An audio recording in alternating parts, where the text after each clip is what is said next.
Good evening, ladies and gentlemen. Well, good afternoon, good morning, depending on what time you're watching this. I'm currently recording this in the evening, so good evening.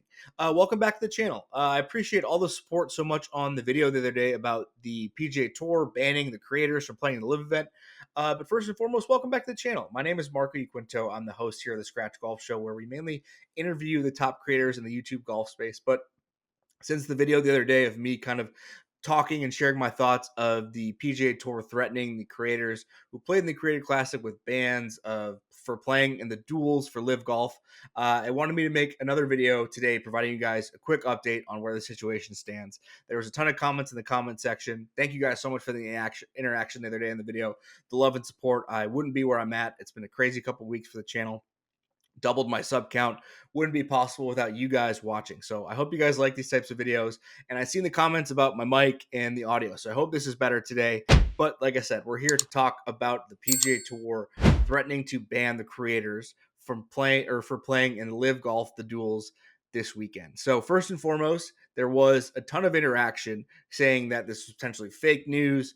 I did reach out to Tom Flushing it. He did confirm that this is 100% true. But this was also confirmed by the PGA Tour on the Dan on Golf show. If you're not familiar with Dan Rappaport, he works for Scratch, a company that's owned by the PGA Tour. The PGA Tour has equity in. So therefore, the PGA Tour somewhat or at some capacity produces Dan Rappaport's show. So keep that in mind. But Dan interviewed Luke Kwan on his show on Monday. And if you didn't see that interview, it was a short, I believe, like 5 minute interview talking about the Live event. Luke Kwan talking about why he didn't defend his Creator Classic title. And in that interview, Dan basically asked Luke about Flushing It, Tom's report, which we reported on the other day. Now, if you didn't see that video, I'll link the tweet, or I'll put the tweet up on the screen here. But I highly encourage you to go watch that video after you're done watching this one, of course, and kind of just hear my thoughts on what that meant for the PGA Tour. Now, Tom broke the news of the PGA Tour threatening to ban these creators with sanctions. And Dan basically said, yes, the tour did confirm that a spokesperson reached out that there was a miscommunication of some sort between them and the creators. Now, like I said, do with that what you will. There's a truth. So there is some truth to everything here. So the PGA Tour has had conversations, at least from what we're aware of. So I wanted to put out a number of different things. One, that there's PGA people saying, like I said, it's fake. This report was 100% true. I did reach out to a few people close to the situation.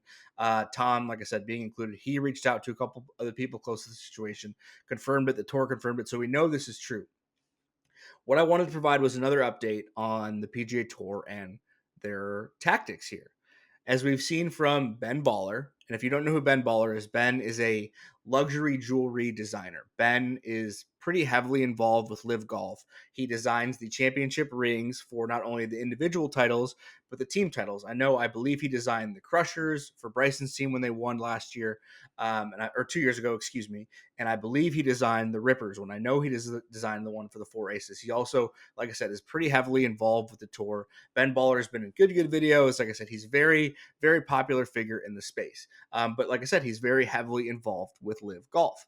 And he plays in pro-ams. I know he has, I believe, friends with multiple people on the tour. And like I said, I prefer the PGA Tour, guys. This isn't a PGA Tour Live thing for me, just reporting on everything and kind of sharing my take. So I'll put up on the screen here that Tom Flushing It put this out on his Twitter. Credit Tom, of course. That Ben, it looked like, responded in an Instagram post in the comment section, basically saying, yes, this was 100% true. The PGA Tour did this with me. They've banned me from playing in all pro-ams other than the Farmers Insurance, the tournament in San Diego in February, that Ben actually won the pro-am. So he's only allowed to defend his title playing in those pro-ams. So now we actually have an understanding that the PGA Tour has done this stuff in the past. They have taken these tactics with people not involved in the professional scene. So the whole thing was, can they do this? These guys aren't involved with the tour, right? Who knows if they signed an exclusivity agreement? The only thing that I talked about the other day was this felt like directly the bans felt like it was directly going to affect the Bryan Bros more than anyone. Rick Shields is signed with Live Golf. Fat Perez and Grant don't play in any PGA Tour events. They're not pros, right? That's what we thought. But however, you would assume that they would ban Wesley if he played in this event, if this were true and if they followed through, that they would ban Wesley potentially from not only playing in professional events, but also pro-ams, doing content with the course. We don't know, but we've seen the tactics they've taken in the past. Now, for the creators, the Grant Horvats, the Fat Perez's, what this would mean for them. I assume a similar type of ban like Ben Baller received. No pro-ams, no creator classics, which in my opinion, the tour would be just not smart banning Grant, Bob Does Sports, these guys from playing in the creator classics. They are the eyes. There's no creator classics without the biggest creators. Why would you try and screw up that relationship that you have with them? So I really don't understand what their thoughts is on the matter. Like I said, I'm just primarily sharing my thoughts on the matter, trying to report the facts to you guys as we see them. So there has been an update. Like I said, they did ban Ben Baller from doing stuff like this in the past. This is a big event. I'm really excited for the LIV event this weekend. If you guys are, I'm going to try and provide any up-to-minute news. I know I've heard a few things that there's going to be some crazy stuff this weekend.